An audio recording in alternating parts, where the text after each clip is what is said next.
On va essayer d'aller un poil plus vite, mais de mémoire, il y a encore plein de trucs à dire, les gens. Parce qu'apparemment, son public a été très très très très choqué qu'il me genre correctement. Du coup, il a décidé de me nommer cette charmante personne durant toute la vidéo. Voilà, c'est à peu près tout ce que vous ratez du début. Une femme, c'est une personne qui s'identifie en tant que femme, qui s'identifie Non, c'est pas juste une personne qui s'identifie en tant que femme. Encore une fois, c'est pas ce qu'on dit. Ce n'est pas ça la théorie du genre. Ce n'est pas ça la théorie queer. Ça ne fonctionne pas comme ça. C'est pas ce qu'on dit. Pour la millième fois. Et ça, c'est incroyable. D'une part, si, bien évidemment que si, Oui, je me suis fait yell. Il a décidé de me genrer au non-binaire. Mais bon, apparemment, il déteste ça. il y a énormément de militants qui défendent l'idée qu'une femme, c'est quelqu'un qui se définit comme femme. Et Oui, oui.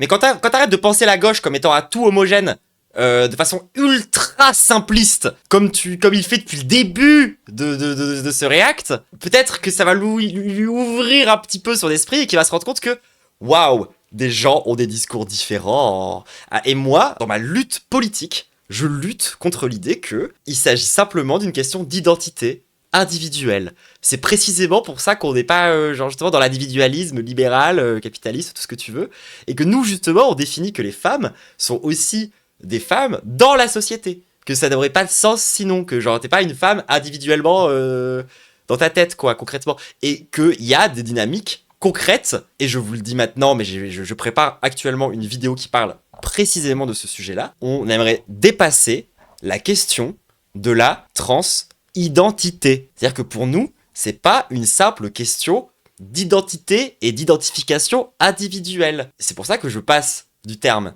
de transidentité au terme de transitude. Parce que la transitude définit non pas genre seulement ton identité en tant qu'individu de je sais pas quoi, mais bel et bien ce que tu vis, et plus précisément ce que la société te fait vivre. Tu traverses donc la transitude. Par exemple, ce que je vous disais sur une femme à barbe. Admettons, tu vois, au Moyen-Âge, vraiment, genre une femme à barbe, mais genre vraiment une femme avec une énorme beubare. Ben, en fait, cette personne-là, elle va connaître la transitude. Parce que certains vont la considérer comme un homme, d'autres comme une femme, ou comme une espèce d'entre-deux. Et donc, même si elle ne s'identifie pas dans son individualité comme un homme, elle va être traitée davantage comme un homme par pas mal de monde, et donc du coup elle connaîtra la transitude. Des personnes qui connaissent de la transitude sans être trans, par exemple, pas mal de lesbiennes. Les lesbiennes butch, les lesbiennes les plus masculines. Elles, en fait, concrètement, dans leur façon de s'exprimer leur féminité, ne correspondent pas à la féminité traditionnelle, et donc elles sont masculinisées par plein de gens, ce qui font qu'elles vivent, techniquement, de la transitude, sans avoir pour autant à s'identifier en tant qu'homme ou en tant que femme ou en tant que machin, parce que c'est pas intéressant. Nous, ce qui nous intéresse, c'est l'expérience réelle. C'est ça, c'est exactement ça. C'est quelque chose de vraiment concret. d'ailleurs, On n'est pas purement idéologique. Vous voulez un parallèle qui fonctionne très bien de ça? Il existe encore aujourd'hui, une identité ouvrière. C'est vrai. Mais c'est pas parce que les ouvriers ont une identité ouvrière qu'ils sont des ouvriers. L'identité ouvrière, elle est d'abord née de la condition d'ouvrier. C'est parce que des gens ont vécu au sein d'une certaine classe sociale que ça a fini par leur créer une conscience d'une identité commune, mais qui, à la base, vient quand même bel et bien du réel, de l'organisation concrète des gens. Les identités, elles ne naissent pas comme ça, out of nowhere, et ensuite elles viennent s'imposer aux gens. Ça marche pas comme ça. dans le film de Matt Walsh, c'est la réponse qui revient le plus souvent. Pareil dans les débats de Charlie Kirk, d'ailleurs. Si vous vous souvenez, c'est quelque chose qui revenait extrêmement souvent, cet argument. Je le sors pas de mon chapeau, je l'ai pas...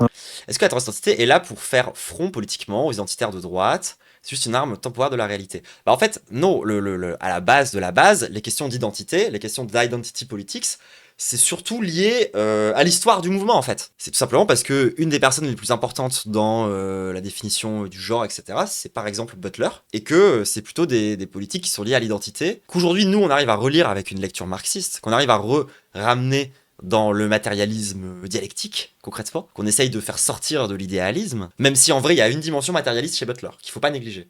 Et c'est plus par rapport à l'histoire des luttes qu'aujourd'hui il y a ces questions d'identité. Mais c'est vrai que moi je défends l'idée qu'on ne devrait pas mener des politiques identitaires. On ne devrait pas défendre une simple identité. Pour moi c'est la prochaine étape dans le discours, c'est l'évolution naturelle du discours autour des questions LGBT ou des questions de race sociale. C'est avant tout... c'est aussi pour ça, tu vois, que on va pas parler uniquement, par exemple, d'une identité noire. on va aussi parler de concrètement ce que vivent les personnes noires concrètement du fait d'être noires. Et du coup, on va dépasser la simple question de est-ce qu'ils s'identifient en tant que noirs, c'est pas intéressant, tu vois. On va plutôt parler de personnes qui sont racisées. Tout comme aujourd'hui, par exemple, plutôt que un terme qu'on pourrait utiliser pour parler d'hommes et de femmes, on pourrait parler de personnes, enfin surtout pour parler des femmes du coup, par rapport aux hommes, et pas que des femmes, on peut parler de personnes sexisées. Une des origines de l'homophobie, c'est lié à ça. Par exemple, un homme homosexuel, la plupart des insultes qu'il va se prendre et la plupart de la violence qu'il va se prendre, c'est avant tout parce qu'on le féminise. C'est avant tout parce que, voilà, un homme qui se prend une bite, c'est plus vraiment un homme. Oui, mais à part un type précis de femme, souvent blanche et privilégiée, qui peut être entièrement considérée en dehors de cette transitude. Bah justement, en fait, c'est pour ça que j'explique que la transitude, c'est pas simplement genre tu es identifié trans ou pas identifié trans, c'est vraiment plus complexe que ça, c'est des frontières qui sont pas si clairement définies que ça, c'est le fait de vivre à des moments, des expériences, ou de performer un genre qui n'est pas celui qu'on t'a assigné, ou ce genre de choses, tu vois ce que je veux dire? Ou d'être considéré comme étant dans un entre-deux. Mais il n'empêche que l'écrasante majorité des hommes se considéraient quasiment 100% du temps comme des hommes, et la plupart des femmes se considéraient comme 100% du temps comme des femmes malgré tout. Du coup, la misogynie, c'est la matrice de toutes les discriminations. Non, pour moi, genre, ce que je dis, c'est qu'il y a des dimensions communes, mais que la matrice des discriminations, c'est avant tout l'exploitation. Pas la misogynie, ni le racisme, ni la violence de classe. Ce qui est le point commun entre, pour le coup, toutes ces oppressions-là, y compris d'ailleurs aussi sur les handicapés, c'est des questions d'exploitation. Et c'est pour ça qu'on vient faire le lien avec le capitalisme. Parce que la raison, du coup, de ces discriminations contre les femmes, contre les racisés, contre les handicapés, vient d'un besoin d'exploitation de la part du capitalisme. Alors, ça c'est une question intéressante. Genre, est-ce que dire qu'une fille c'est un garçon manqué, c'est aussi de la transitude? Pas vraiment. Parce qu'en fait, le garçon manqué, c'est une forme de féminité. Qui est pas la féminité la plus féminine dans l'absolu, tu vois, mais qui est une vraie forme de féminité. Parce que l'idée derrière l'argument de dire qu'une femme, c'est quelqu'un qui se définit comme femme, bah, c'est de dire que femme, ce n'est pas une réalité objective, mais au contraire quelque chose de subjectif. Quelque chose qui dépendrait de tout. Et moi, ce que je dis du coup, c'est que c'est pas une réalité biologique, c'est pas une réalité subjective, c'est pas une réalité individuelle, c'est une réalité sociale. Encore une fois, pas si compliqué que ça à comprendre. Quelqu'un dans son chat qui va lui poser la question, donc selon toi, qu'est-ce qu'une femme? Et donc, on va avoir droit au fond de sa pensée, et vous allez voir que c'est comme le fond de sa culotte, c'est extrêmement confus. Mais c'est... Encore une fois, moi je vous ai déjà donné un peu ce que je pense du coup de ce qu'est être une femme. C'est une réalité sociale, c'est une classe sociale, c'est une position dans l'organisation sociale. Les trans ont tendance à prendre le phénomène de l'intersexuation comme une preuve absolue et même biologique, ce qui est complètement aberrant. Puisque je le rappelle, les personnes intersexuées ne représentent que 0,018% de la population mondiale. L'intersexuation, c'est une anomalie génétique et rien de plus. Donc, petit rappel, juste comme ça, l'intersexuation, c'est le fait d'avoir des organes génitaux qui mélangent des caractéristiques mâles et femelles. Et non, raté. Ça dépend d'à qui tu parles. Effectivement, il y a des gens qui vont définir l'intersexuation comme étant purement l'hermaphrodisme, mais tout le monde n'est pas d'accord avec ça. Genre, par exemple, les troubles hormonaux rentrent dans l'intersexuation. Effectivement. Hermaphrodite, si vous voulez. Et donc, ils vont partir de ces cas rarissimes pour Caramba, encore raté. justifier leur théorie. Et ça, c'est complètement débile. C'est comme dire, puisqu'il y a des gens qui naissent sans jambes, alors on ne peut pas dire que l'être humain possède 2 bras et 2 jambes. Bref. C'est un sophisme. C'est encore un sophisme. Je suis désolé, mais il y a encore une fois une différence entre une construction sociale, le fait d'être un homme et d'être une femme, et le fait d'avoir des jambes, qui pour le coup n'est effectivement pas une construction sociale. Tu vois, parce qu'effectivement, tout n'est pas construction sociale. C'est vrai. Genre, avoir des jambes. En effet. Bien vu, Moda. Bref, je laisse la charmante personne continuer à s'embrouiller dans son explication foireuse. Alors, c'est lui qui nous embrouille, là, parce que c'est quand même plutôt clair. Hein. Ces personnes-là sont pourtant considérées par la société comme des hommes ou comme des femmes. Nous, ce qu'on dit, c'est que t'es pas un homme quand tu te sens au fond de toi comme un homme. T'es un homme principalement quand la société te considère comme un homme et te traite comme un homme et que du coup tu as une vie d'homme dans toutes les spécificités que peut avoir le fait d'avoir la vie d'un homme ou le fait d'avoir la vie Oui, ça dépend des troubles hormonaux. Hein. Pas tous les troubles hormonaux sont considérés comme étant d'intersexuation. d'une femme. Et du coup, si tu deviens femme, c'est que tu as à l'origine des caractéristiques Et pareil, ça dépend vraiment à qui vous parlez. femelles. Non. Bah non, je suis pas d'accord. Donc voilà, c'est une énorme contradiction avec ce qu'elle nous disait au premier épisode, parce que là, ce qu'elle est en train de faire, très clairement, c'est de séparer sexe et genre, alors que plus tôt, elle me disait exactement le contraire. Regardez, ça c'est un extrait. Je suis d'accord, je suis un peu confuse à ce moment-là, c'est pas très clair à ce moment. Enfin, je suis pas tout à fait à ce moment-là, encore une fois, de ma carrière, capable de formuler très clairement ce que j'essaie de raconter, et je pense que ça se voit. et c'est un peu dommage. Ce serait de la première vidéo. On dit pas vraiment ça non plus, nous. Enfin, genre, il y a des discours chez les trans où on n'est pas en train de dire que c'est différent le genre et le sexe. Hein. Nous, on dit pas ça. Hein. Vous voyez un petit peu le niveau de confusion qu'il y a là-dedans? Personnellement, je trouve ça vraiment affolant. Alors moi je trouve ça hyper confus quand il dit que les wokistes américains sont plus basés parce qu'ils sont capitalistes, que après il explique qu'en fait on est hypocrite parce que en fait on est trop capitaliste, et qu'ensuite il dit qu'on est trop incohérent parce qu'on est anticapitaliste. Moi je trouve ça que c'est ça qui est confus perso, mais bon. Tu es considéré comme une femme par la société quand tu as des caractéristiques femelles, mais tu peux en changer. C'est pour ça que la transition a un sens. Et là je suis pas très précise. Genre c'est pas parce que tu as des caractéristiques femelles que t'es considéré comme étant une femme par la société. Il y a plein d'autres trucs. Enfin je veux dire, encore une fois, le maquillage, la façon de s'habiller, la façon de parler en fait, hein, tout simplement. Il y a la performance de genre. C'est quelque chose d'assez colossal. Parce que tu peux être considéré comme autre chose qu'un homme.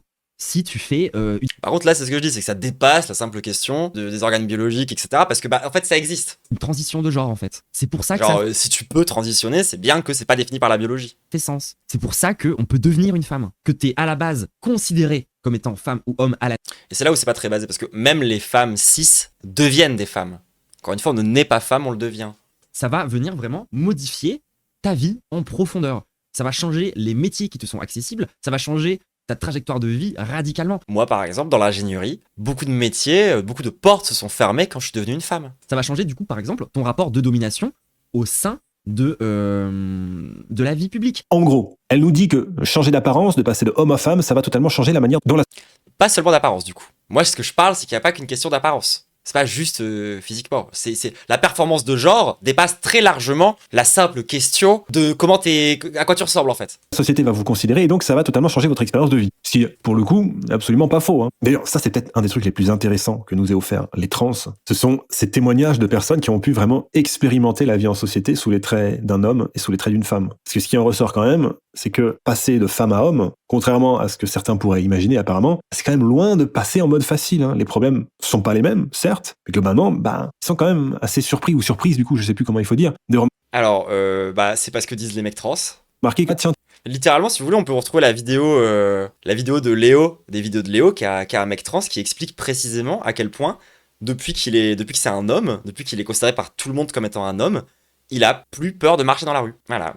Il a gagné ce privilège de pouvoir marcher dans la rue sans se faire emmerder. Évidemment, les hommes trans vivent de la transphobie, hein, qu'on se mette bien d'accord. Pas genre en mode oh là là, c'est bon, tu deviens un homme trans, tu récupères tous les privilèges de la masculinité. Les hommes trans, c'est comme les femmes trans. Hein. Ils auront toujours, il y aura toujours une part de non-binarité dans la façon dont ils sont traités par la société, tu vois, c'est un truc auquel c'est difficile d'échapper. Mais la vérité, c'est que les hommes en parlent très bien, les hommes trans en parlent très bien de ça. C'est littéralement tout un des gros propos du bouquin de Bobati, qui s'appelle Transfuge de sexe. Et c'est littéralement la théorie en ce moment. C'est un des bouquins qui est les plus tourné, tu vois, dans les milieux LGBT. C'est critiquable, hein. Attention, c'est critiquable. Encore une fois, c'est surtout vrai pour les blancs. Ce truc de tu acquis quelques privilèges. C'est par exemple, quand t'es racisé, c'est plus compliqué. Tu prends par exemple un homme trans arabe. C'est ce que j'expliquais plutôt dans la vidéo. En fait, il va se retrouver face à la répression policière. Ce qui était moins le cas avant. Il va vivre les violences à plein de niveaux. Il y a des choses, il y a vraiment des choses vraiment intéressantes quand même dans Transfuge de sexe. Il y a aussi des trucs critiquables, on va dire un vrai manque, un vrai impensé autour de la race sociale. Mais il n'empêche que ça fait vraiment partie des questionnements qu'il y a en ce moment. Est-ce que tu gagnes en privilèges, etc. En fait, il y a plein de mecs trans qui ont ce témoignage-là quand même. Tiens, c'est donc comme ça que la société traite les hommes. Ah oui, Et d'ailleurs, ça pique un peu. Parce que oui, il y a des... D'ailleurs, au passage, c'est quelque chose qui se voit. L'obsession transphobe dans la société, et ça pareil, il n'y a pas que moi qui le dis, il y a plein de mecs trans aussi qui le disent, c'est surtout contre les femmes trans. Lorsque les gens sont transphobes, 90% du temps, ils parlent des meufs trans. À tel point que parfois, ils oublient même l'existence des hommes trans. Hein. C'est un peu ce que Mona Malin faisait tout à l'heure en disant qu'il n'y aura pas de bébé qui sortira de ma bite de femme. C'est parce qu'il a juste oublié qu'il y avait des vagins d'hommes. Ce gros débile. Et puis, elle va nous donner un exemple concret. Et alors là, par contre, je vous préviens, je suis un peu moqueuse, ce que vous voulez. Et ça, je l'avais pas vu du coup. J'ai découvert cet extrait vraiment en préparant la capsule d'aujourd'hui. Ce qu'il va faire là, c'est pas mal violent pour moi. Donc, je vais peut-être un peu m'énerver. Accrochez-vous. Alors moi par exemple, tu vois, il y a quelques semaines, j'étais au concert de Théa et on m'a drogué à mon insu pour la première fois. C'est un truc qui me serait pas arrivé en tant qu'homme. c'est pas que de la représentation, tu vois. Et ça, c'est précieux. Donc son exemple, son fait concret pour nous dire que la société traite plus injustement les femmes, c'est le fait d'être allé à un concert de Théa et de s'être fait droguer à son insu. Alors, pour vous dire à quel point je suis un spécialiste de la question trans quasiment maintenant, c'est que je connais Théa. Je suis quasiment docteur en transologie. Un expert. En fait, j'ai même regardé un documentaire sur Théa. Donc, musicalement, c'est un mélange pour ceux qui connaissent, de Crystal Castles, Cap Bambino, des choses comme ça, et démos des années 2000. Donc avec des thématiques qui tournent beaucoup autour de la transidentité et des textes extrêmement niais. Bref, faut bien comprendre que... C'est de la giga frappe. Hein. Là, il est en train de très mal présenter Théa. Normalement, vous la connaissez, hein? Ah oui, il a dit que mon expérience d'un prédateur qui a essayé de me droguer, qui m'a drogué à mon insu pour tenter d'accéder à mon corps, c'est précieux pour lui. Hein. Le public qui va à un concert de Théa, c'est pas n'importe qui. C'est un truc fait par des trans, pour des trans. C'est des gens qui sont souvent très politisés d'ailleurs. Donc, Eh ben, ça dépend. Trou du cul.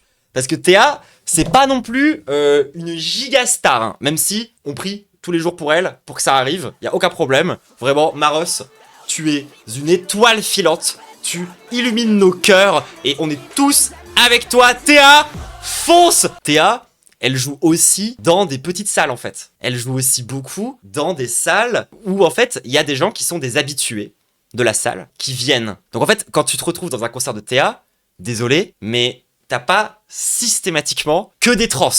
C'est complètement con de penser ça. Déjà parce qu'il y en a pas assez, elle pourrait littéralement pas en vivre si c'était le cas. Et surtout, il y a plein de personnes, soit qui sont des alliés, soit juste des gens qui aiment bien la musique en fait. Le fait que ce truc-là se soit arrivé à un événement comme celui-là, un truc ultra woke LGBT d'extrême gauche, c'est censé nous prouver que la société est injuste envers les femmes. Ça nous prouve juste que les gauchistes sont des dégénérés. Mais c'est incroyable en fait de marquer un tel contre son camp et de même pas s'en rendre compte. Je vais donc vous raconter l'histoire en entier. Bah, pas le choix. C'est pour ça que je vous dis que c'est violent, de devoir raconter comment un mec a essayé de me violer. Alors, c'était pas un gauchiste. Mais alors, pas du tout. Mais, j'étais sur la terrasse de genre un bar. Je discutais avec ce mec qui était clairement, complètement dépolitisé. Il était avec son pote, qui avait clairement un crush sur moi. Il était insupportable. Et moi, j'étais venu quoi? Gratter des clopes. Effectivement, j'étais venu gratter des clopes, j'avais plus de clopes, j'avais perdu mon... Oui, alors moi, faut savoir, chaque fois que je vais à un concert, je perds mon paquet. C'est insupportable. Et ce mec n'était pas du tout un gauchiste. C'était pas non plus un habitué spécifiquement du bar. Deux hypothèses. Soit c'était juste un random qui s'est retrouvé là par hasard, ce qui est tout à fait possible. Soit c'était un prédateur. Parce que oui, dans les espaces où il y a spécifiquement des personnes queer, spécifiquement des personnes trans, on retrouve pas que des trans. On retrouve aussi pas mal de fétichistes, pas mal de chasers, ça s'appelle. Lui, attendez, il connaît super bien le vocabulaire des trans, donc il doit savoir c'est quoi un chaser.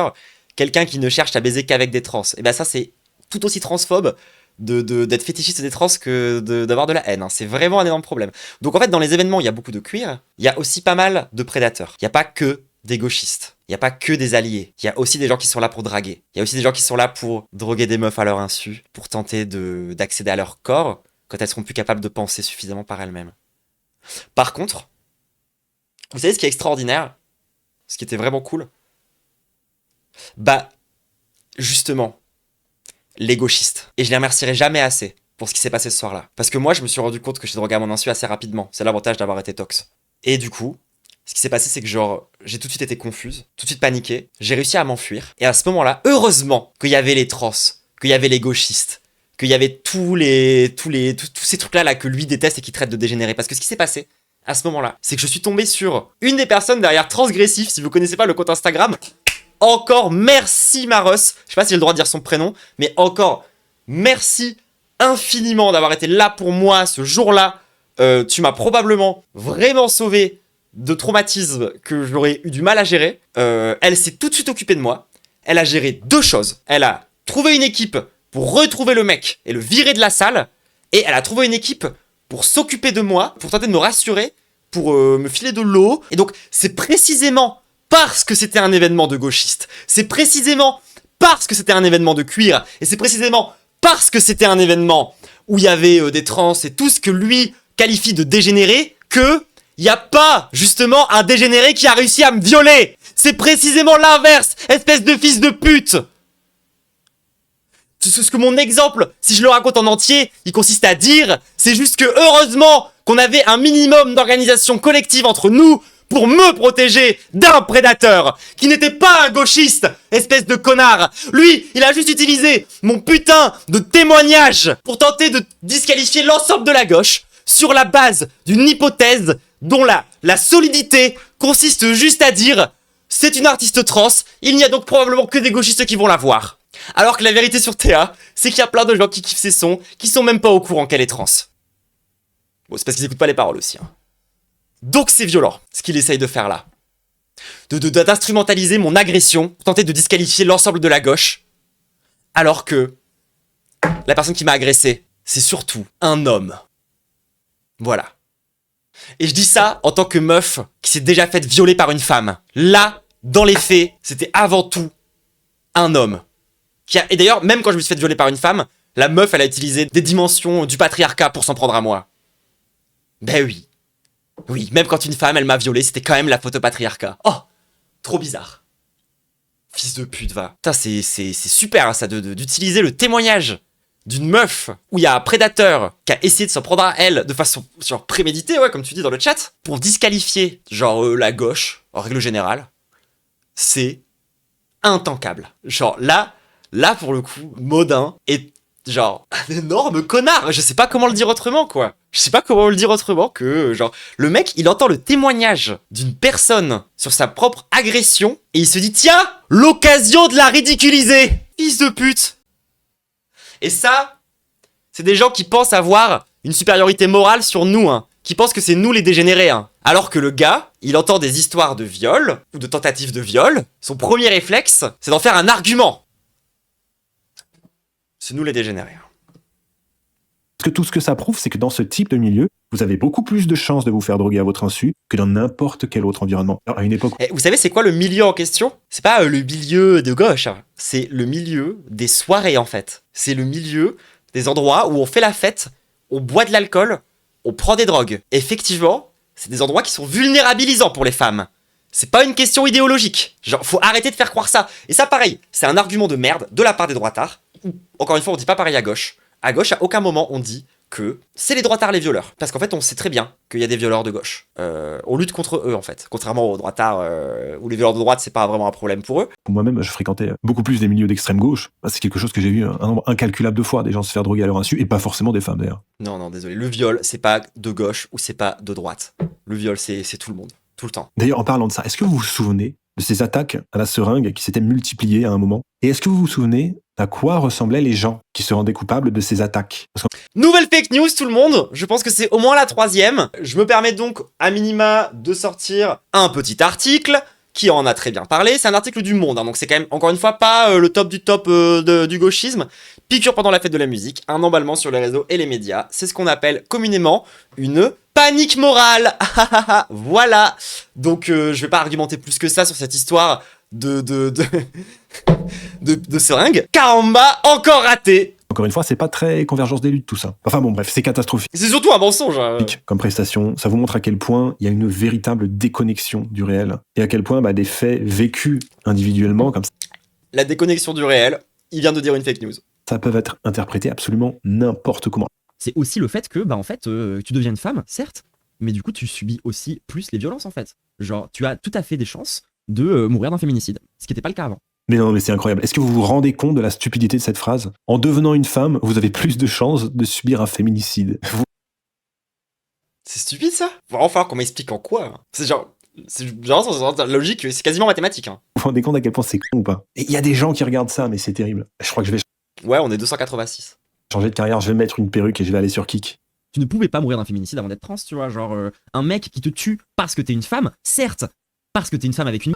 Et que lui, son cerveau malade et incapable de process l'information... J'ai pas envie de lui voler sa façon de faire de la censure, c'est un peu marrant. Et du coup, il devient violent et il te bute, ça reste un féminicide. Il t'a quand même buté parce que t'es une femme. Bah non, là je suis pas du tout d'accord, c'est absolument pas un féminicide. C'est très clairement à classer dans les violences transphobes, ce que tu nous décris là. Parce que Eh ben non. Caramba, encore raté.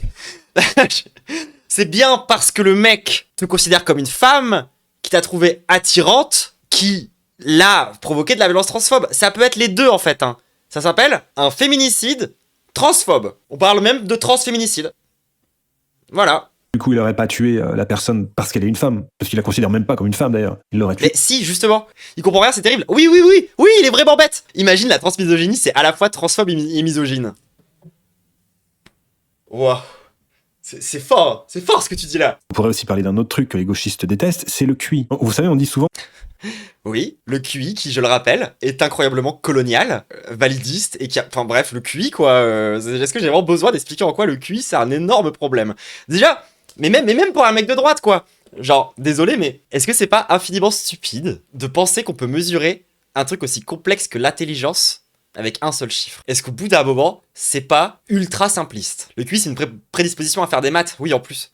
Mais bref, est-ce que déjà... Mais même au-delà de ça, même sur le fond de ce qu'est censé être le QI, de juste, genre, définir l'intelligence humaine selon un seul chiffre, est-ce que vous vous rendez compte à quel point c'est idiot et réducteur? Je veux dire, désolé, mais on n'est pas dans Elden Ring, hein.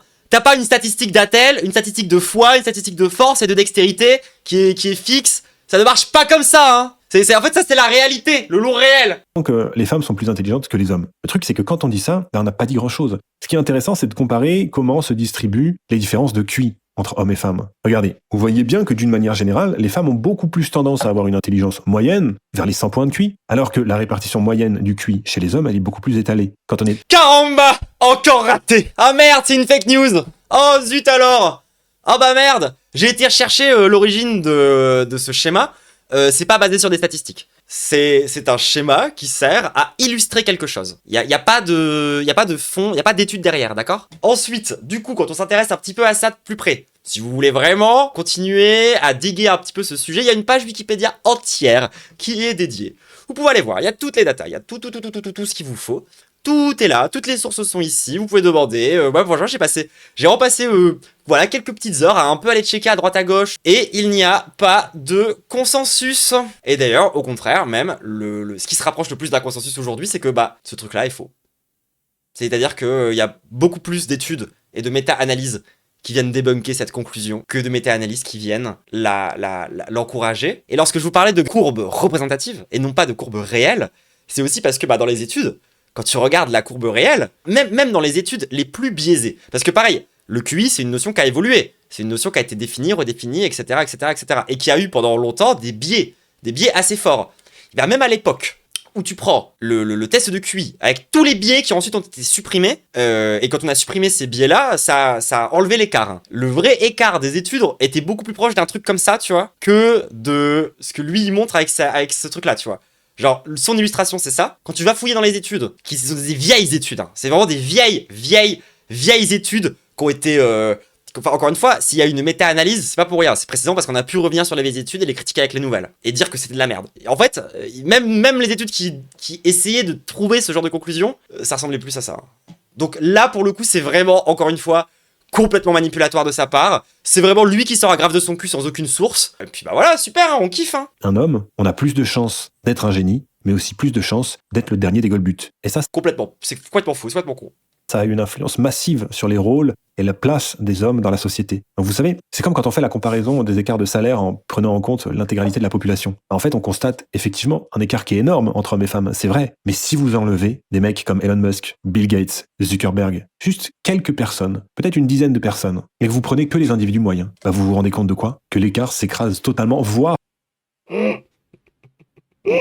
Alors pour lui, l'inégalité statistique entre les hommes et les femmes, c'est lié à 10 personnes. Bon, t'en enlèves une dizaine, ça disparaît. C'est vraiment un génie. Hein. Qu'il s'inverse même par endroits. Et ça, c'est le plus grand problème de la gauche, hein, c'est de nier totalement la biologie et son impact sur la société. C'est vraiment le tabou absolu. Et ça, c'est vraiment le cœur du problème avec la pensée gauchiste. C'est de systématiquement intégrer de la morale dans la science. C'est l'inverse, vraiment, c'est vraiment l'inverse. Genre, nous, aujourd'hui, c'est ce que j'expliquais tout à l'heure, notre vision actuelle des choses, c'est de sortir de la morale. Nous, ce qu'on dit, c'est juste que le sexisme, c'est pas la haine des femmes, le racisme, c'est pas la haine des racisés, c'est pas aussi simple, en fait, c'est pas des questions de haine, de morale individuelle. Justement, c'est l'inverse, nous, on sort de la morale individuelle. Vraiment le propre de la gauche. Et encore une fois... Alors, c'est l'inverse. Genre vraiment, je pensais pas dire ça, mais Moda Malin, je t'invite à aller lire Marx. Et ensuite, ose me dire que c'est une question morale. C'est quasiment des thèses d'économie. Hein. c'est rarement motivé par de mauvaises intentions. Il faut quand même leur reconnaître ça aussi. Mais comme on dit, l'enfer est pavé de bonnes intentions. Et l'histoire de la gauche, c'est jamais rien d'autre que ça. Ce sont des délires utopistes qui partaient de plein de bonnes intentions et qui sont devenus de véritables dystopies. Vous demandez aux femmes de faire 1 milliard de trucs pas naturels. C'est pareil, c'est vraiment genre une définition tellement vague. En fait, quand t'as un truc comme ça qui est si peu argumenté, genre, en fait, je pourrais dire la même chose et puis passer à la suite et ça aurait la même valeur. Genre, moi, je pourrais très bien dire, ouais, la droite, c'est pareil. C'est des gens qui sont pavés de bonnes intentions. Même quand ils parlent de mal nécessaire, c'est pour de bonnes intentions. Je pourrais avoir l'exact même take et pas argumenté, et puis ce serait exactement pareil que lui. Donc bon. Genre se maquiller, c'est naturel. Oui, d'accord. Ok, je capte, ouais, je capte, ouais. Oui, c'est ce que je vous disais tout à l'heure. Tout est passé à travers le filtre du délire, du rapport de domination, au point d'effacer à peu près tous les autres types de rapports humains. Alors, pareil, ça c'est encore une mécompréhension de ce que je dis. À aucun moment, je dis que c'est les hommes qui forcent les femmes à se maquiller. Hein. Je dis juste que c'est pas naturel. Tout ce qui fait leur richesse et leur complexité. Le maquillage, c'est pas en lien avec des rapports de séduction, c'est en lien avec un rapport de domination. C'est complètement débile. Ça, pareil, c'est une vision d'homme. Le maquillage, c'est pas forcément dans un rapport de séduction. Hein. Je connais plein de meufs, moi y compris. On se maquille quand on sort pas de chez nous aussi, parfois. Parce qu'on aime bien ça. Parce que le maquillage, ça peut se servir à juste se sentir plus belle. Pour soi-même, ça reste pas naturel. Et ça reste un Qui se truc de meuf. gavent de protéines, c'est également tout à fait naturel, hein, bien sûr. Ça n'a strictement aucun lien avec leur désir de plaire à la gente féminine. Je sais pas qui est-ce qui essaie de débunk là. Hein. Je sais pas à quel moment dans la vidéo j'ai dit que les mecs qui font de la musculation, c'était naturel, contrairement aux meufs qui mettent du maquillage.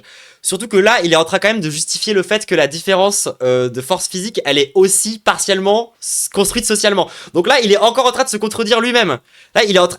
Je veux dire, lui-même, il comprend bien quand même qu'il y a davantage de mecs qui font de la musculation que de meufs. Et que du coup, une partie de cette différence de force physique vient également d'une question d'éducation et d'une question de construction sociale. C'est-à-dire que même lui, il le reconnaît, il est en train de se contredire lui-même. Justement aucun, évidemment. D'ailleurs, cette volonté, comme ça, de plaire à l'autre sexe, on pourrait effectivement... Imagine, tu passes 10 heures par semaine à la salle pour plaire aux autres et pas à soi-même. Ah ouais, ça me déprime. Hein. En employant des termes vulgaires de marxisme, dire que ce sont des rapports de domination, sauf qu'encore une fois, là c'est réciproque. C'est ça. Et ces propos, est-ce qu'ils sont avec toi dans la pièce en ce moment, Maudin? Est-ce que tu les vois? Les hommes le font autant que les femmes. Et dans un sens, par ces rapports de séduction...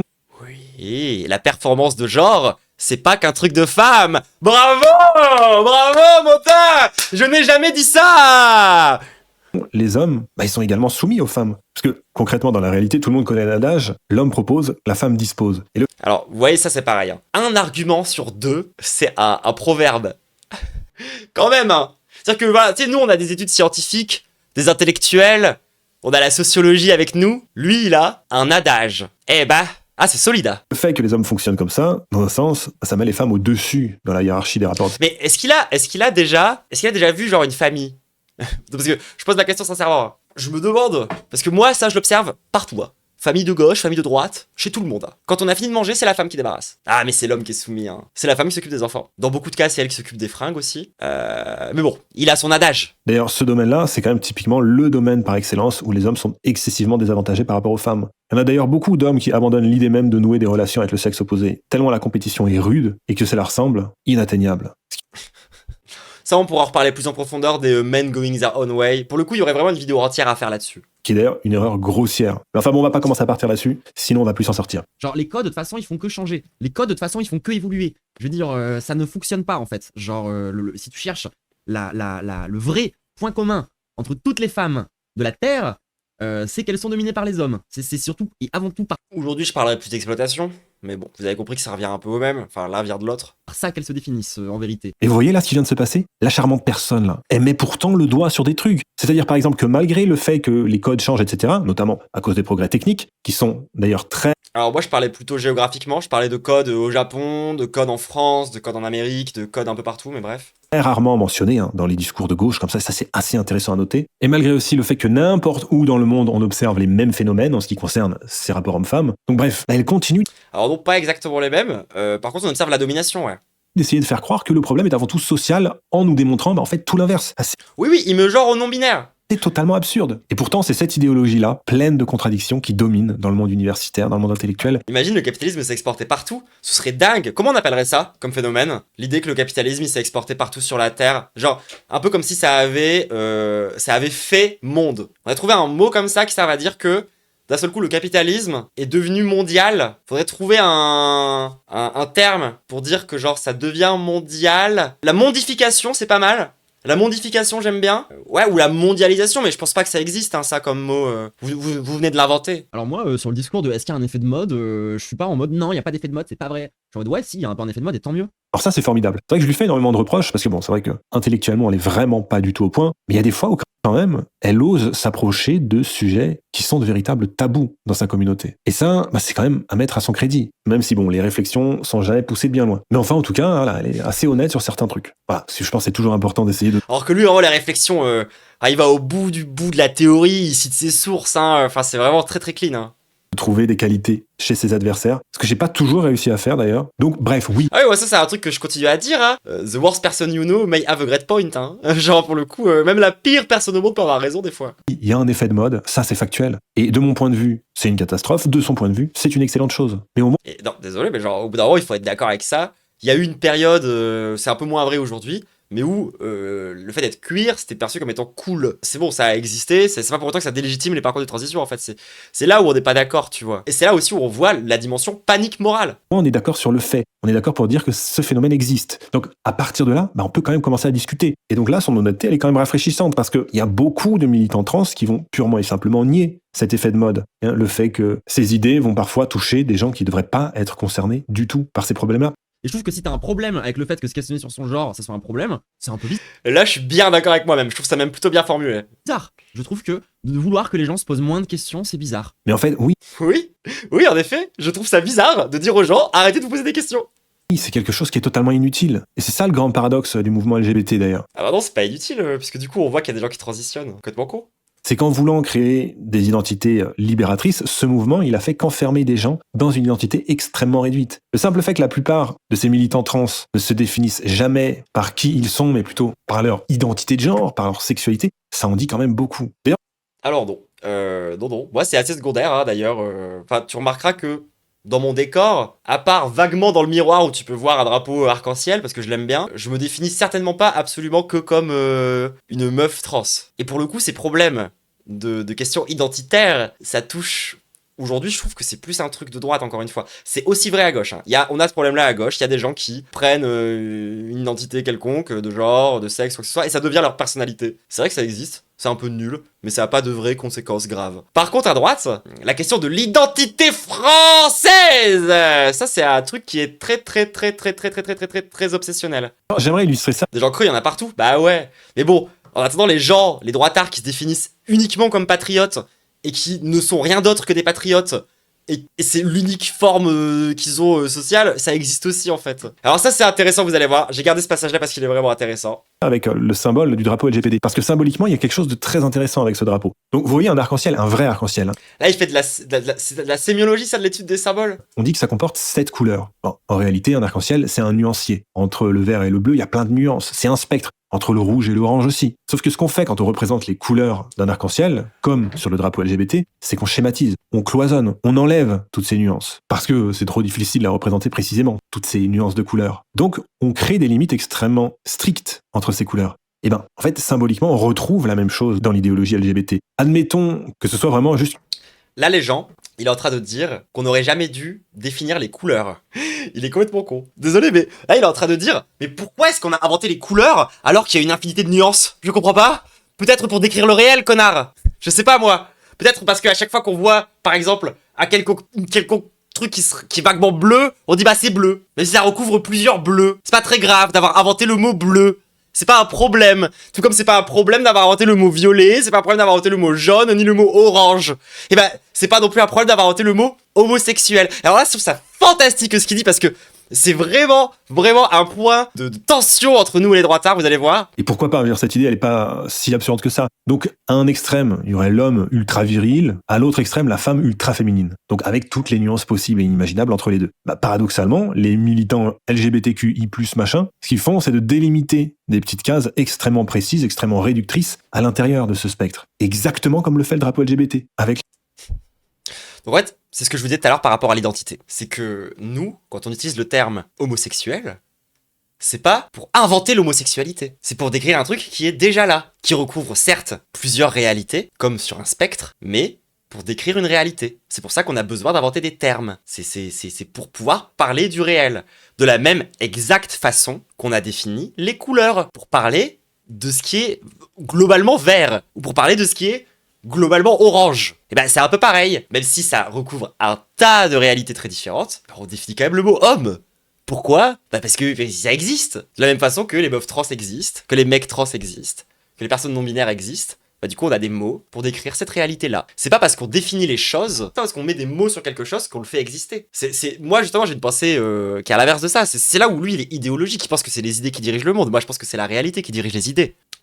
Ouais, c'est ça, c'est exactement ça. C'est aussi bête que de dire qu'il y a des meurtres parce qu'on a inventé le mot meurtre et le mot meurtrier. Et que du coup on a mis les meurtriers dans une case et que c'est pour ça qu'il y a des meurtriers. C'est aussi stupide que ça. C'est vraiment de la pensée de base. C'est comme quand ils pensent que nous on est racistes parce qu'on utilise le mot racisé. Alors que le mot racisé il sert justement à décrire la condition réelle des gens. C'est pas parce qu'on a inventé le mot racisé qu'il y a des gens qui sont racisés. C'est parce qu'il y a des gens qui sont racisés qu'on a inventé le mot racisé. Ça va dans ce sens-là en fait. Je trouve cet extrait fantastique tout le monde. Je trouve que ça démontre vraiment la différence de réflexion qu'on a entre nous, quoi. En fait, sous prétexte de libérer les individus, on les enferme dans des cases extrêmement petites et réductrices.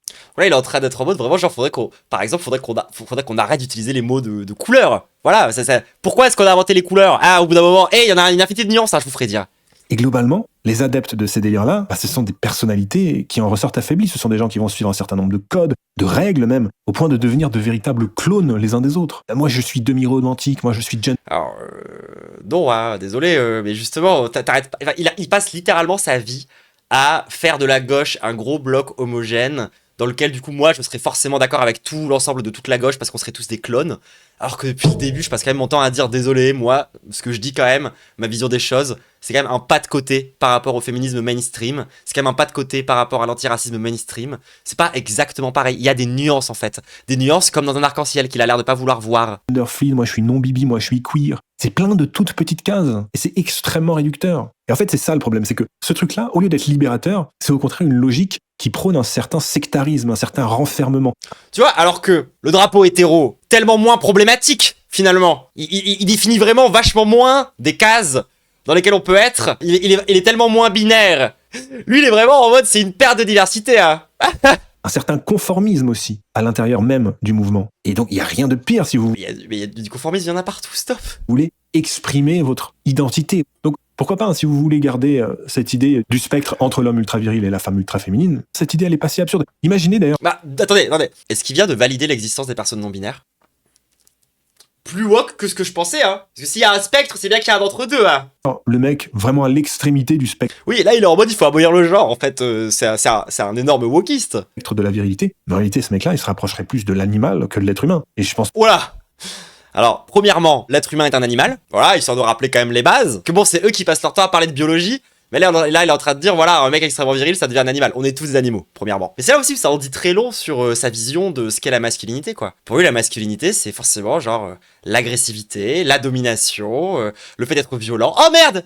Ah bah, en fait, il est d'accord avec moi? Oh bah, zut alors! Mais d'ailleurs, avant même de continuer, j'aimerais attirer votre attention sur un truc qui est que, à la base, LGB, c'est lesbienne, gay, bi. Et ces Oh bah, est-ce que ce serait pas encore une fake news? termes-là, qu'est-ce qu'ils désignaient ? Ils désignaient des orientations sexuelles. En fait, le truc a commencé à partir totalement en vrille à partir du moment où ils ont ajouté le T. Parce que trans, ce n'est pas une orientation sexuelle. C'est une identité de genre. Donc ça... Alors là, les gens, notre grand expert de la transidentité et des théories de gauche vient de littéralement inventer une histoire qui n'existe pas. À savoir que, soi-disant, le mouvement LGBT, ce serait d'abord défini comme étant le mouvement LGB, et que c'est seulement plus tard qu'on aurait rajouté le T. C'est un mensonge. Oui, c'est plus tard. Certains organismes homosexuels, etc. ont enlevé le T. Mais, par exemple, un des événements les plus importants de l'histoire du mouvement LGBT, c'est les émeutes de Stonewall. C'est littéralement l'origin story du mouvement politique des personnes LGBT, et ça a été porté par des meufs transracisées. Oh bah merde alors! Oh bah zut! Ça veut dire qu'on était là dès le début? Oh non! Attendez, quoi? Caramba! Encore raté! Encore une fake news! Oh non! Je croyais que c'était lui qui était là pour me débunker. Pourquoi est-ce qu'il dit de la merde comme ça, du coup, je comprends pas? Queer, par exemple, quand vous demandez même à des gens qui se revendiquent queer eux-mêmes de vous expliquer ce que c'est, ils n'en sont pas capables. C'est un rapport à la monstruosité vis-à-vis du genre. Quand vous êtes perçu de manière monstrueuse, avec les deux dimensions de ce que ça veut dire être monstrueux. Monstrueux, tu vois, ça peut être, par exemple, quelque chose qui te dégoûte, comme quelque chose qui, justement, t'attire étrangement et te fascine. C'est ça la monstruosité. C'est ça qui définit le fait d'être queer. C'est ce rapport à la monstruosité. C'est le fait qu'il y a des gens qui vont être dégoûtés par toi, et il y a le fait que d'autres gens, derrière, ils vont être... C'est vraiment pas compliqué. Moi, tu me demandes c'est quoi la définition de queer, je te la donne tous les jours, sans aucun problème. Il suffit pas de sucer des bites, encore une fois, pour être queer. Ça, c'est un truc que j'ai déjà dit il y a pas longtemps. Alors, on m'est pas mal tombé dessus quand je l'ai dit, mais ça reste assez réel, je suis désolé. C'est pas parce que t'as sucé une bite au lycée que t'es queer.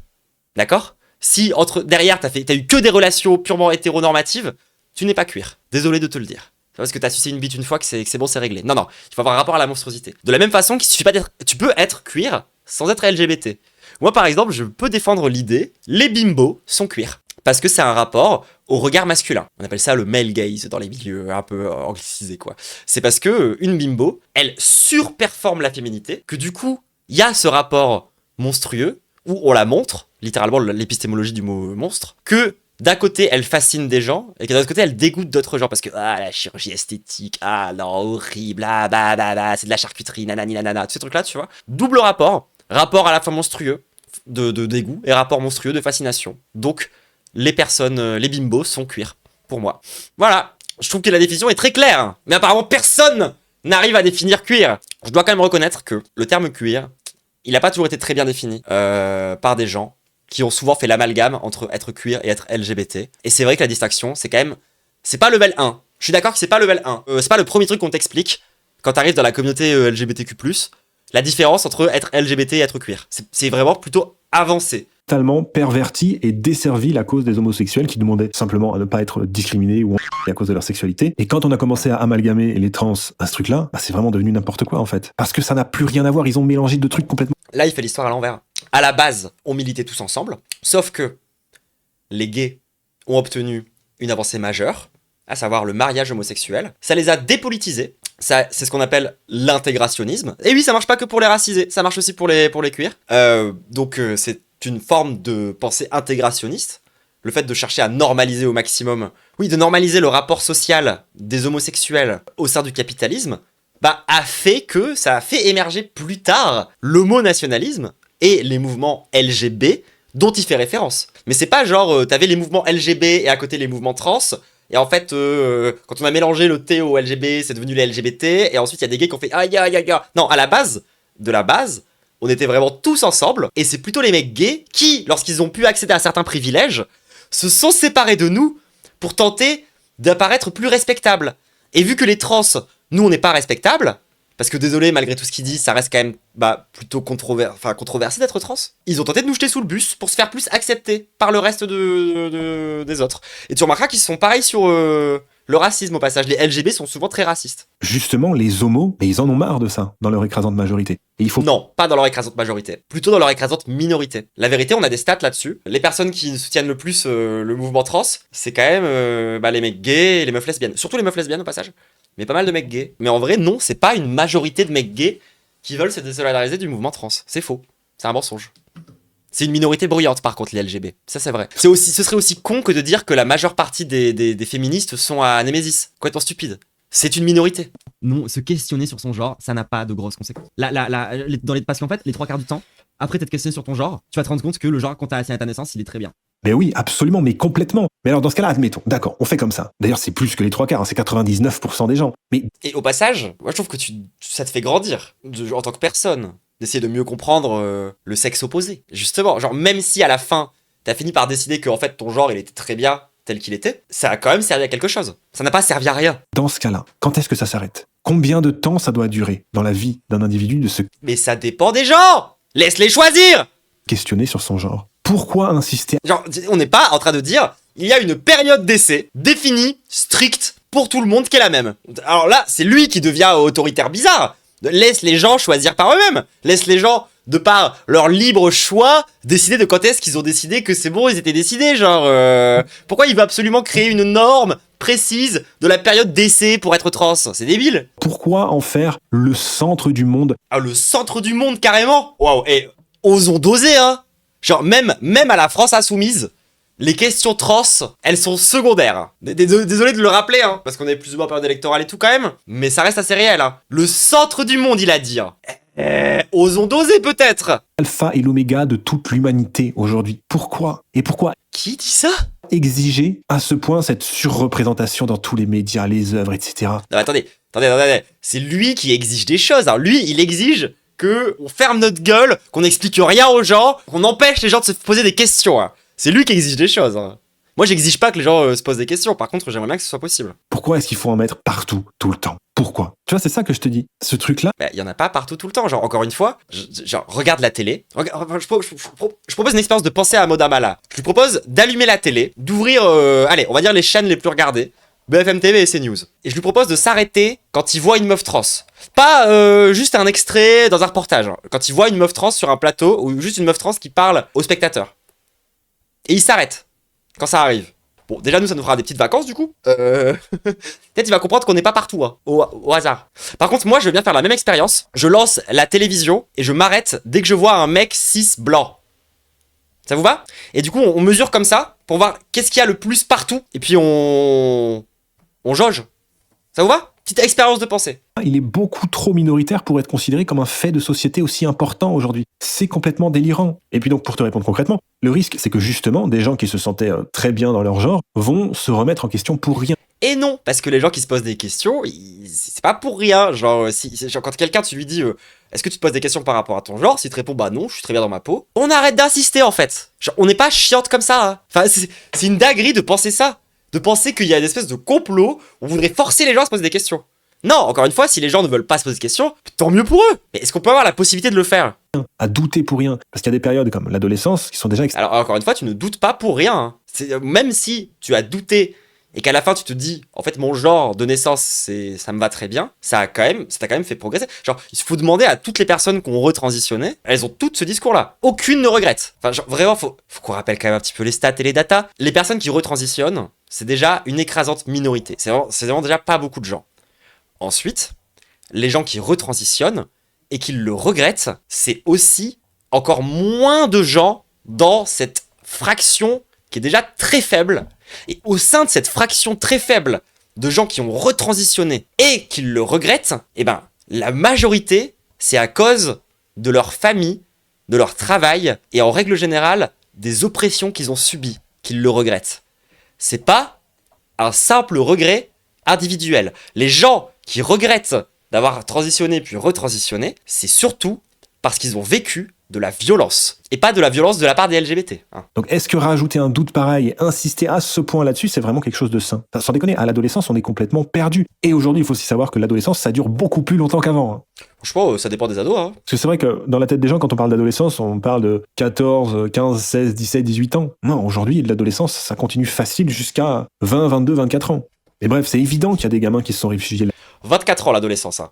Faut quand même avoir un sacré niveau de privilège pour rester ado jusqu'à 24 ans. Hein. C'est pas pour dire, mais faut quand même avoir très peu de problèmes dans la vie qui s'imposent à toi pour être encore un adolescent mental à 24 ans. Hein. Genre, peut-être que lui, dans sa tête, c'est ce qui lui est arrivé, tu vois. Mais bon, désolé, hein, au bout d'un moment, surtout quand t'es trans et que tu te fais virer de chez toi et que tu dois vivre par toi-même, ça te transforme en adulte très rapidement. Hein. Là-dedans, comme ils auraient pu se réfugier dans une culture alternative, dans le punk, le métal, le rap ou je sais pas quoi. Parce que... Alors moi, c'est ce que je dis, genre, le fait d'être queer est devenu, par la force des choses, une culture alternative, mais c'est pas pour autant que c'est un problème. Tout comme, il y a eu des contre-cultures qui à la base partaient de personnes racisées, de personnes noires, tu sais, genre, c'est ok. Parce qu'au fond, c'est rien d'autre que ça. Le mouvement LGBT, c'est une contre-culture d'adolescents. Alors, non. On a quand même une vraie lutte politique pour obtenir des droits, pour obtenir des hormones, pour obtenir un tas de choses. Genre, résumer la lutte politique trans à un délire d'adolescent, c'est quand même manquer de respect à pas mal de gens, hein, si je puis me permettre. Ça, c'est tout. Et le problème, c'est même pas tellement que ça existe, ce truc. C'est le fait que c'est pris une place à ce point central. Mais falloir qu'on m'explique à quel point c'est central là, parce que j'ai du mal à voir encore. Franchement, à part 3 lesbiennes dans des séries Netflix, c'est bon, hein. Genre, attendez, c'est quoi le film le plus vu de tout 2025? C'est quoi le film qui a eu le plus de succès au cinéma en 2025? Avatar 3. Alors, ils sont où les queers? Elles sont où les lesbiennes? Ils sont où les trans? Pourquoi, dans l'ensemble des trucs les plus populaires, y a pas ça? On pourrait parler de clair-obscur aussi. Genre, encore une fois, je me demande où est la centralité. C'est de la folie, c'est aller beaucoup trop loin. C'est un délire d'adolescent qui a été pris beaucoup trop au sérieux au point Alors, moi, je pense par contre que le masculinisme, c'est un sacré délire d'adolescent, ouais. d'être enseigné à l'école aujourd'hui. Enfin, c'est le monde à l'envers, en fait. Aujourd'hui, transitionner, ça reste des épreuves quotidiennes, ça reste des complications de tous les jours, ça reste genre vraiment un combat permanent. Franchement, dites-moi. Ça, apparemment, c'est comme ça qu'on fait la promotion de quelque chose. C'est comme ça qu'on rend le truc attirant d'après lui. En disant que c'est un combat permanent, que c'est horrible. Parce que moi, si vous voulez, la pensée transphobe, les graves conséquences de la pensée transphobe, je les ai vécues dans ma chair, je les ai vécues dans ma Ah, deuxième moment de merde. vie, je les ai traversées si vous voulez, d'accord? Je l'ai senti la chaleur sur mes mains du sang de mes camarades, d'accord? C'était réel, c'était la vérité, c'était le vrai monde, les vraies souffrances des gens. Les trans qui se suicident, les trans qui souffrent, les trans qui se prostituent parce qu'ils n'ont pas d'autres moyens pour gagner de l'argent et qui finissent par se faire agresser et par en mourir.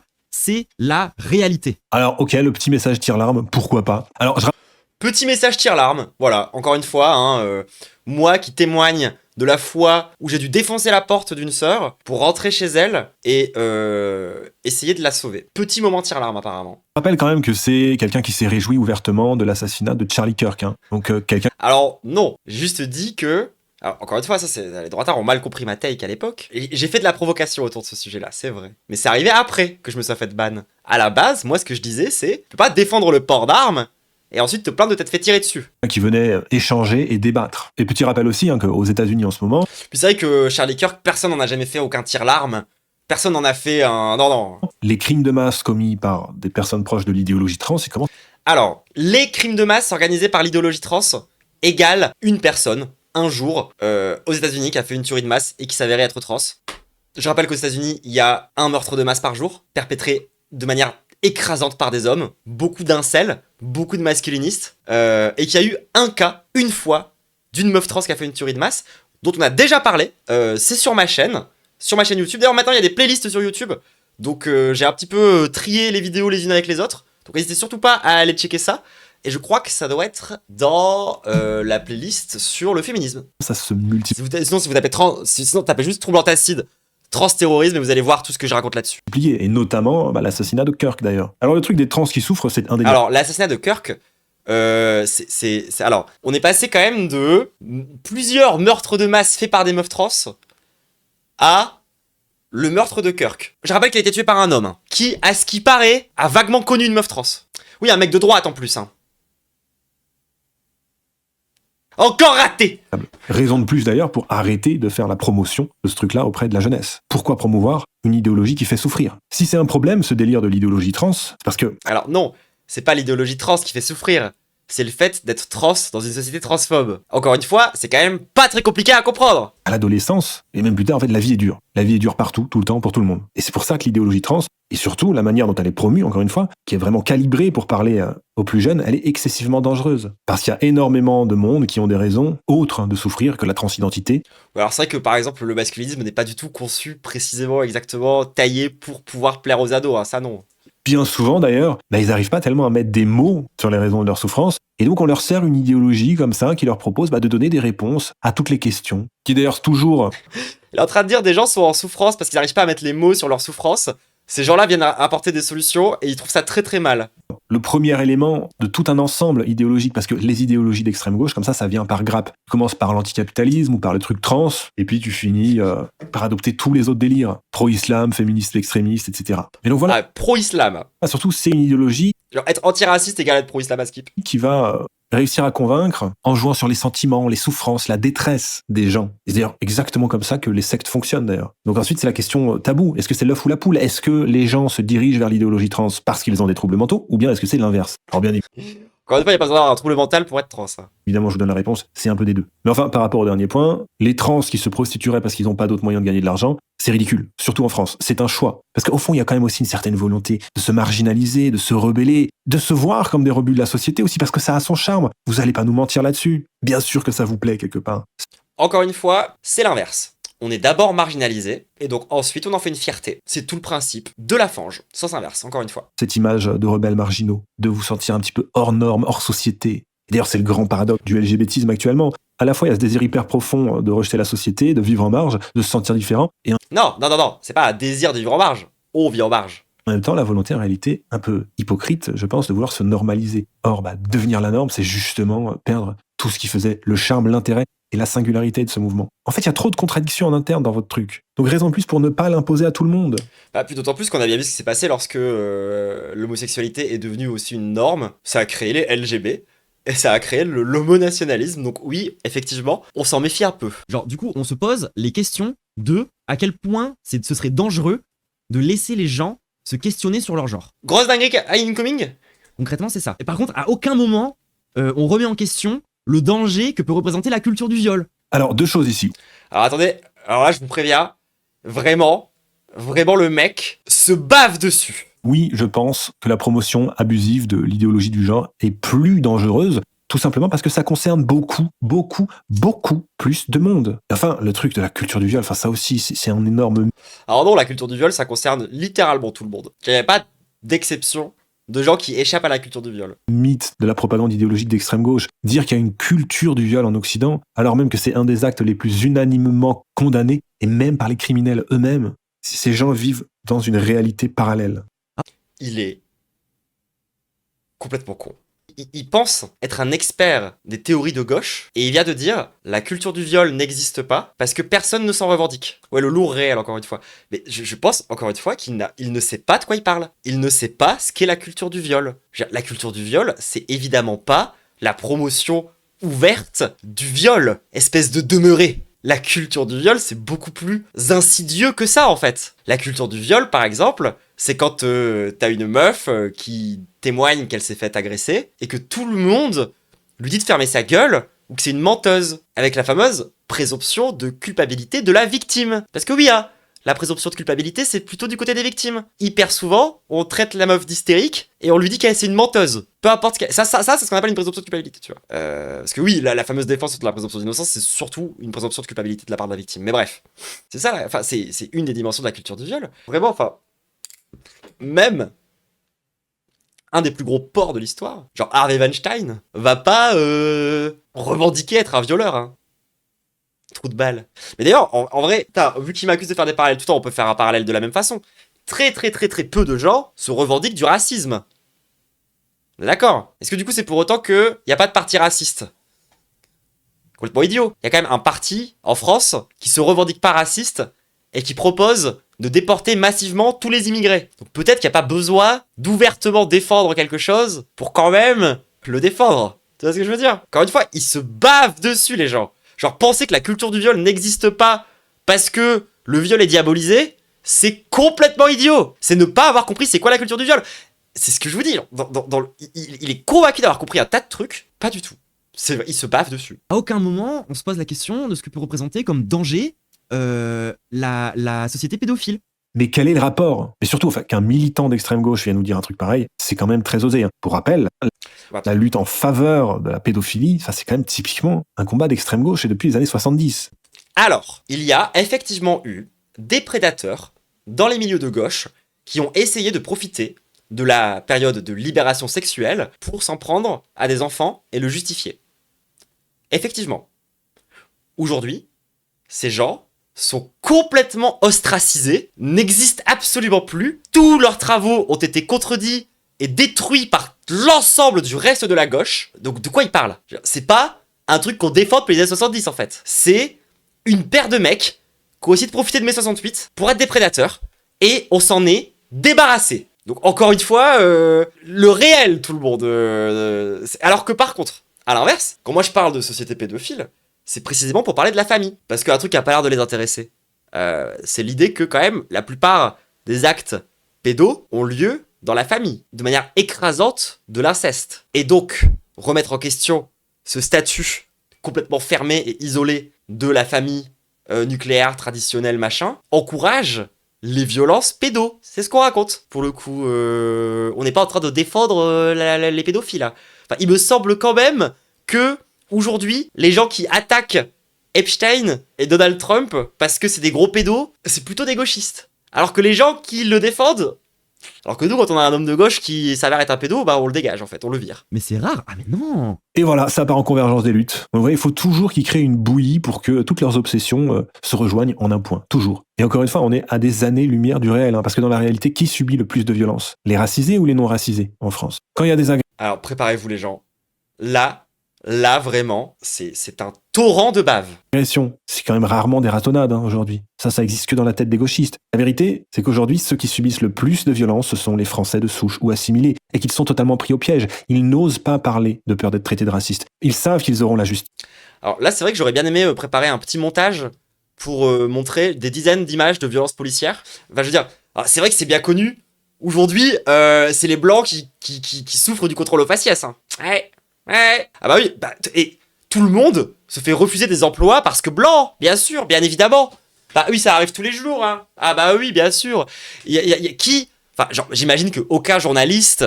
faut que j'arrête de commencer mes phrases rhétoriques de cette façon-là. Mais j'imagine qu'aucun journaliste n'a jamais démontré que, par exemple, il y avait des agences immobilières qui refusaient les noirs. Ah non, c'est vraiment que les blancs, hein. Bien sûr, bien évidemment. Ah oui, la violence... Tu vois, Aboubacar Cissé, il s'est fait tuer parce qu'il était blanc. Ouais. Évidemment. Naël, il s'est fait tuer. Enfin, genre, vraiment, aujourd'hui, c'est bien connu que les enfants qui sont flagués par la police, c'est des blancs. Bien évidemment. Bien sûr. Là, vous voyez quand même à quel point il y a de la mauvaise foi dans ce qu'il raconte.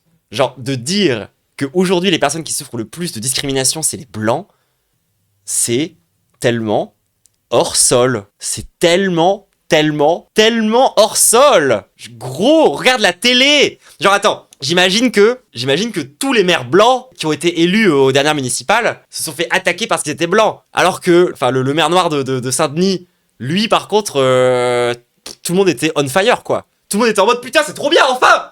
Il s'est pas du tout pris une immense bourrasque raciste sur tous les plateaux télé pendant des jours. Parce qu'il était noir. Non, ça c'est vraiment que aux blancs, hein. C'est vraiment que les blancs, bien sûr. Bien évidemment. Bien sûr. Merci pour ça. Et ce problème-là, il ne fait qu'empirer. Et c'est d'ailleurs précisément parce que la gauche nie cette réalité que ce qu'ils appellent l'extrême droite est sur le point d'arriver au pouvoir. Oui, l'extrême droite arrive au pouvoir uniquement à cause de notre discours. Ça n'a aucun rapport avec la quasi-totalité des grands médias qui ont été rachetés par des patrons fascistes. Qui sont littéralement fascistes. Hein. Genre Bolloré, tu regardes ce qu'il raconte, il est très ouvert là-dessus, hein, sur le fait que c'est un patriote raciste. C'est vraiment... Il parle de guerre des civilisations, enfin c'est vraiment un énorme raciste.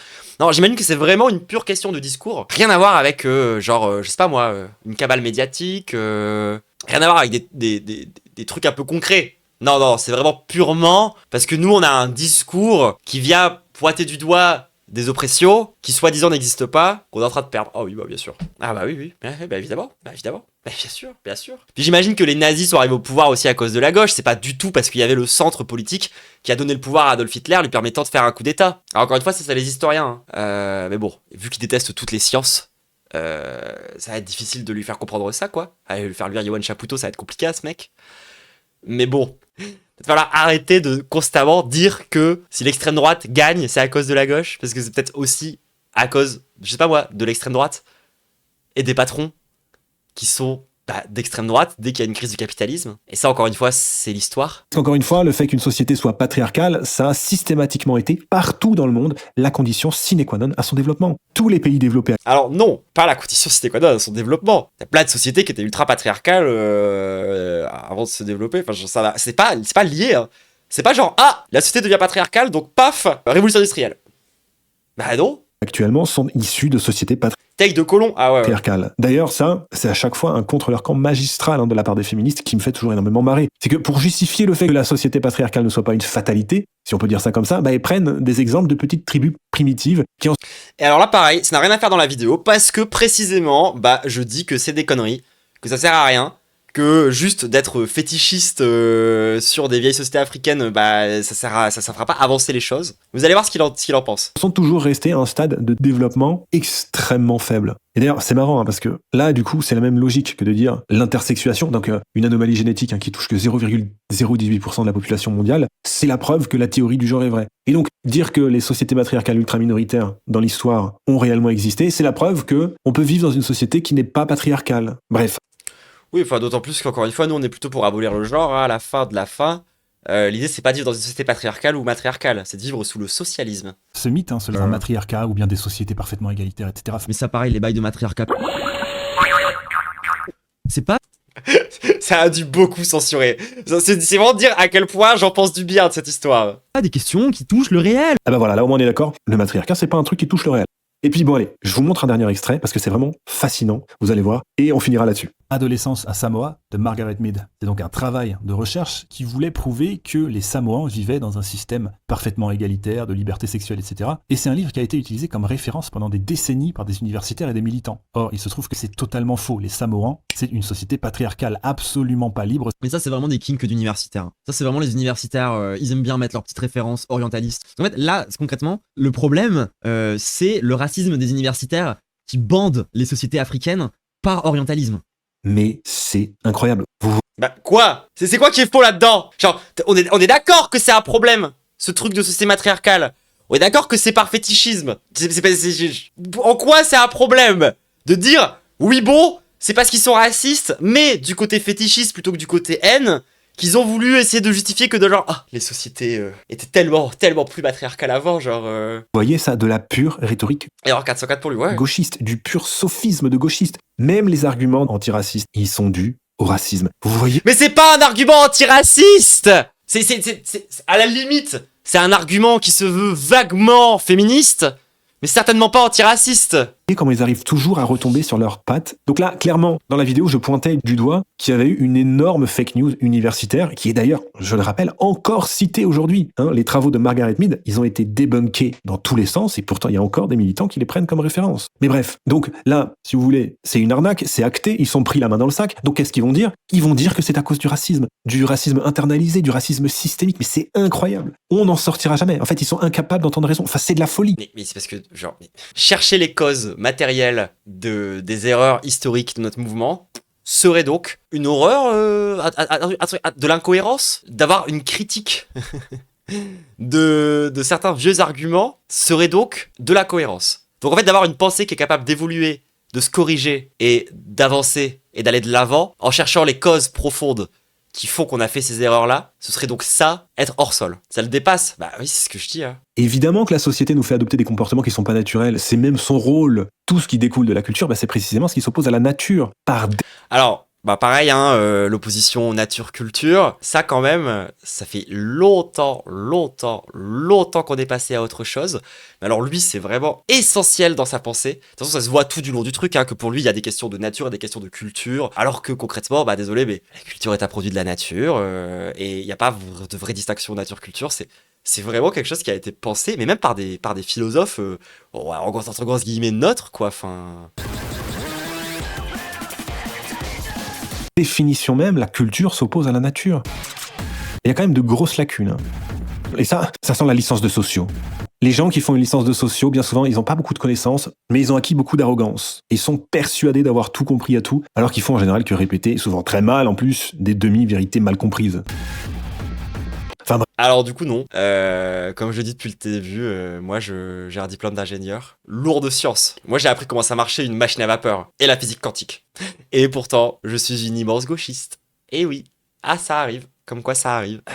Voilà, ça me fait juste rire le moment où le mec est tellement hors sol, il comprend tellement pas ce que je raconte, il fait tellement des généralités débiles qu'il se rend même pas compte à qui il a affaire en fait. Il comprend pas. Ouais, il m'invente une vie, tu vois. Alors c'est marrant parce que si on fait un peu le point sur les présupposés, moi, le seul présupposé que j'ai eu sur lui, c'est qu'il regardait pas de film. Ce qui est vrai. Il l'a dit au début. Lui, son présupposé sur moi, c'est que j'ai une licence de sociaux. Écoutez, entre lui et moi, on se demande qui a de bonnes intuitions et de bons instincts. Je me pose simplement la question, voilà. Et je pense que je vais conclure là-dessus, sur ma fameuse licence de sociaux. Alors moi je la prends après, hein, écoutez, si on me la donne, je vais pas la refuser, tu vois. Mais bon, c'est vraiment pas ma formation, hein, pour le coup.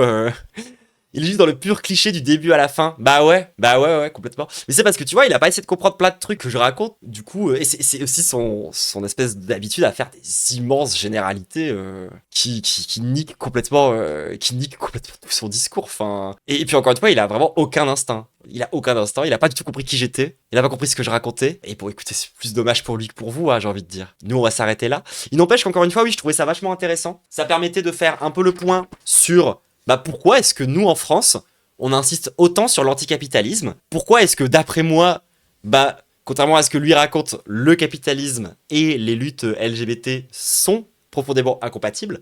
Parce que, désolé, mais la lutte pour les droits des LGBT, enfin pas pour les droits des LGBT, la lutte LGBT tout court est une lutte anti-impérialiste. Je maintiendrai ça jusqu'au bout de ma vie, par contre. C'est aussi l'impérialisme et la colonisation qui ont imposé les normes de genre. Ça date aussi de cette époque-là. Donc, non. C'est pas incohérent, encore une fois, d'utiliser, de refuser d'utiliser le système qui crée les oppressions pour résoudre les oppressions. C'est stupide. D'autant plus que maintenant on commence à avoir un peu de recul sur ce qui s'est déjà passé.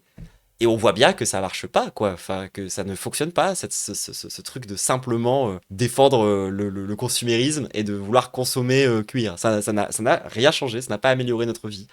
Donc bon, stop avec ça. On a pu revenir sur le genre et le sexe. Ça, c'était vraiment intéressant, je trouve. Merci Bodabala de m'avoir donné l'occasion d'expliciter un petit peu plus en quoi le sexe, c'était du genre. Et de démontrer aussi que, à part lire même pas une vieille brochure, enfin d'avoir juste, basiquement, vaguement essayé de comprendre un truc, il a vraiment pas creusé. Malgré le fait qu'il prétend être un expert, hein, il est complètement con. Ensuite, il m'a beaucoup amalgamé, moi, avec le féminisme libéral. Pour le coup, c'est pas très honnête de sa part. Faut quand même le reconnaître. Il m'a quand même beaucoup associé à des takes que je ne tiens pas. On a pu revenir un petit peu sur les origines sociales du patriarcat, ça c'était intéressant, j'avais envie d'en parler. Très honnêtement, j'avais vraiment envie d'en parler. J'avais aussi envie de parler du fait que la transidentité c'est pas un trouble mental, c'est pas défini par la simple dysphorie de genre. Ça c'est cool, on a pu refaire un point là-dessus. Je trouvais ça vraiment intéressant, premier degré. On a pu parler, ça me tient à cœur, de transitude, tenter de dépasser la simple question de l'identité. Et ça, je trouve ça vraiment cool. On a vaguement parlé de nature de culture là à l'instant. On a parlé un peu de l'histoire du mouvement LGBT aussi, pour débunker encore une autre fake news, comme quoi, soi-disant, ça aurait commencé par être le mouvement LGBT et que plus tard on aurait mis le T, ce qui est complètement faux. Ce qui est vraiment vraiment du pur mensonge. On a pu parler un peu de culture du viol, et on s'est bien moqué de lui quand même. Il est vraiment bête. Hein. Alors vraiment, moi, les deux moments qui me fascinent le plus, c'est le moment où il explique que c'est très dur d'être un homme, et que les hommes aussi, ils ont des souffrances, et que du coup, ça justifierait qu'il n'y a pas de domination masculine, alors que bon, tu peux vraiment très littéralement avoir les deux en même temps, c'est pas du tout incompatible. Tu peux avoir une domination masculine et quand même souffrir de la masculinité, c'est vraiment pas incompatible. C'est vraiment un pur sophisme de dire regardez, les hommes aussi vivent de la violence, donc du coup les hommes dominent pas les femmes. Complètement con. Donc bon. Le deuxième moment que j'ai adoré aussi, c'est quand il a dit que les vraies victimes aujourd'hui en France c'était les blancs. Hein. Alors ça, pour un mec qui se revendique du réel, c'est quand même hyper impressionnant. Hein. Moi je trouve que c'est une vraie acrobatie de tenir la take que aujourd'hui les grandes victimes de la société française seraient les blancs. Alors que vraiment, il suffit vraiment d'ouvrir ces news 5 minutes pour entendre parler d'islam. En mal, je précise, hein, parce que pour lui, il dit que là, apparemment, maintenant, tout le monde s'islam partout sur Terre. Non. Encore une fois, il suffit d'ouvrir la télé 5 minutes pour ne voir quasiment que des blancs dire du mal des arabes. C'est quand même pas très compliqué. Hein. Désolé, hein, mais c'est quand même sous nos yeux. Hein. Maintenant, c'est même à France Info. Hein. C'est pas juste sur CNews. Hein. Maintenant, des gros moments de big racisme, ça arrive sur France Info, sans aucun problème. Donc bon, finalement, on a démontré que son argumentaire reposait sur de l'ignorance et de la mauvaise foi. Je suis assez d'accord. Plus une volonté manifeste de ne pas comprendre ce que je dis, tout en faisant semblant de me donner quelques points de temps en temps. Donc c'est quand même un peu nul à chier. Et je dirais quand même que moi, le truc qui me questionne le plus dans ce qu'on vient de voir, c'est le niveau d'hypocrisie. C'est-à-dire qu'il me reproche de ne donner que des lieux communs de la gauche, tout en me disant que je raconte des conneries contradictoires parce que je veux le contredire. À chaque moment où je dis quelque chose qui sort du mainstream de gauche, il me reproche beaucoup de pas argumenter. Mais désolé, moi j'ai pas vu beaucoup d'arguments. Hein. C'est-à-dire que souvent, lui-même, il fait un react à ma vidéo, il balance un ou deux lieux communs, et après il passe à la suite. Et alors moi, à la limite, tu vois, je veux bien qu'à l'époque, c'est un peu ce que je faisais. Oui, ça faisait 4 mois que j'étais streameuse. Ça demande un peu de temps pour vraiment réussir à construire un discours qui change d'une certaine norme. Effectivement, quand tu commences un nouveau truc, a priori, une des meilleures façons de s'en sortir, c'est de commencer par un peu imiter aussi ce que tu vois ailleurs, avant de commencer à chercher tes propres spécificités. C'est juste comme ça qu'on progresse. En même temps, à l'époque, t'étais déjà largement plus documenté que lui. Oui, encore une fois, malgré tout, il y a beaucoup de takes de cette époque-là, qu'aujourd'hui encore, je vais avoir tendance à défendre, quoi. Genre, par exemple, le fait que je trouve ça bizarre de chercher absolument à empêcher les gens de se poser des questions, je trouve ça toujours bizarre. Je trouve, encore une fois, qu'il y avait pas mal de bons arguments à l'époque.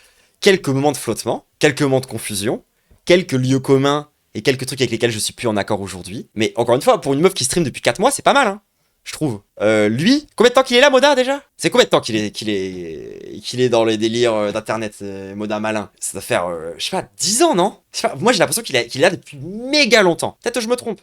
Mais j'ai l'impression que Moda malin, il a quand même beaucoup plus d'expérience que moi. Et pourtant, son contenu arrive à être encore plus médiocre que mes premières vidéos. C'est fou. Enfin, je sais pas, moi, je trouve ça dingue. Ça fait entre 6 et 4 ans. Ah ouais? Ouais, c'est depuis moins longtemps que ce que je pense. Depuis le Covid, en gros, quoi. Parce que là, franchement, c'est plutôt médiocre, hein. Enfin, genre... moi, je veux bien qu'on me reproche à l'époque de manquer de profondeur et de pas suffisamment argumenter. Je veux bien l'entendre. Mais dans ce cas-là, gros, fais pas pareil. Si tu passes ta vidéo entière à te moquer de moi parce que je dis des lieux communs, ne fais pas la même chose.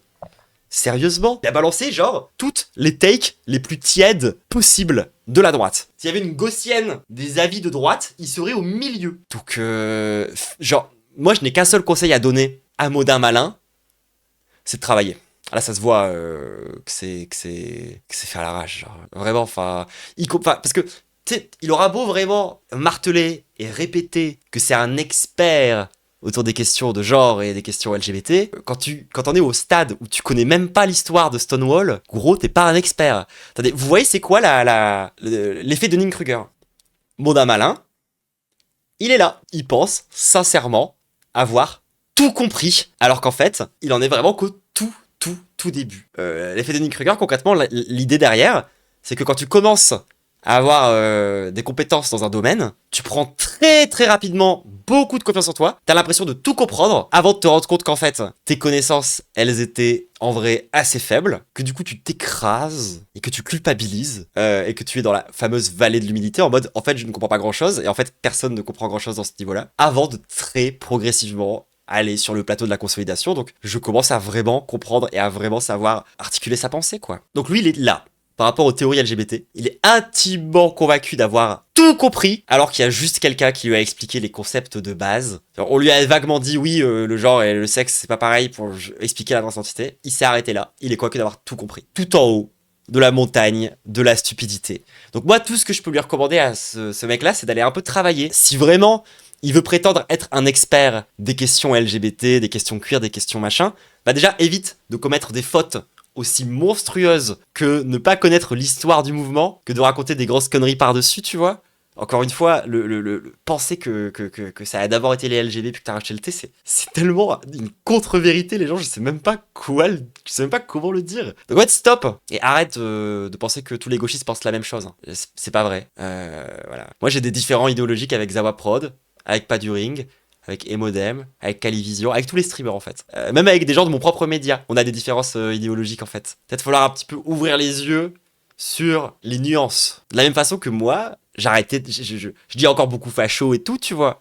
Mais on s'est quand même vraiment intéressé en profondeur aux différentes idéologies fascistes. Par exemple, les questions autour de l'identité blanche, ou de l'identité européenne, ou de l'identité française. Bah ça, c'est quand même 3 façons différentes de penser une identité raciale, une identité fondamentalement blanche. Mais c'est quand même 3 façons de penser l'identité qui sont très différentes. Il y a les suprémacistes blancs, il y a les suprémacistes européens et les suprémacistes français. C'est pas pareil. Tu sais, nous, on est capable de faire la distinction, en fait, entre les différents mouvements de droite et d'extrême droite. Donc il serait peut-être temps de travailler un peu. Voilà. Et on va s'arrêter là. Si ça t'a plu, YouTube, n'hésite surtout pas à lâcher ton meilleur pouce bleu, ton meilleur commentaire, un abonnement si tu donner de l'argent sur Tipeee si tu le peux. Les liens sont en description. Tu peux évidemment venir nous rejoindre en stream tous les mardis, jeudis et dimanches à partir de 18-19h dans ces eaux-là. Voilà, n'hésite surtout pas à passer, c'est beaucoup plus sympa. 100% des gens qui viennent pour la première fois en stream depuis YouTube disent que c'est un énorme banger. D'accord? Et que c'est complètement différent. Donc écoutez, si vous voulez avoir une vraie expérience troublante acide, il faut venir. Il faut venir. En plus, vous pourrez profiter de merveilleux DJ sets.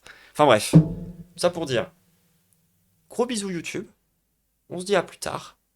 Et à la prochaine.